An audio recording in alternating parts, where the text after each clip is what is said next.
नाशिक जिल्ह्यातील येवला येथील पैठणी विणकाम परंपरेत यंदा एक आगळीवेगळी हस्तकला दिसून आली असून पैठणीच्या शेल्यावर महिला विणकरांनी विणकामातून साकारली गणपती बाप्पाची अप्रतिम प्रतिमा।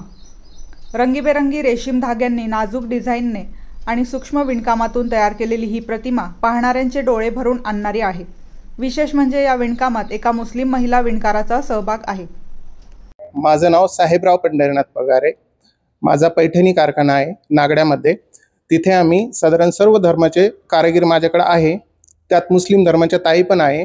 माझी मिसेस आणि मुस्लिम धर्माच्या ज्या ताई त्यांच्याकडे आमच्याकडे जो ऑर्डर आला होता शेला, त्याच्यावर आम्हाला गणपती बनवायचा होता आणि गणपती साकारण्यासाठी माझी मिसेस व त्या मुस्लिम ताई यांनी दोघींनी एकदम मनापासून कष्ट घेऊन ती मूर्ती साधारण 11 दिवसामध्ये पूर्ण केली। 11 दिवसामध्ये आज ती पूर्ण झाली आहे आणि लूमवरून आम्ही ती काढून दी कारागिरा जिची ऑर्डर आहे त्याला आम्ही ती पाठवणार आहोत। नमस्कार, मी भारती साहेबराव पगारे। आमचं शकुंतला पैठणी शॉप आहे। आम्हाला गणपती बाप्पा काढायची एक मनात उत्सुकता आली आणि आम्ही ती खूप छान प्रकारे ती साकारली आहे मागावर।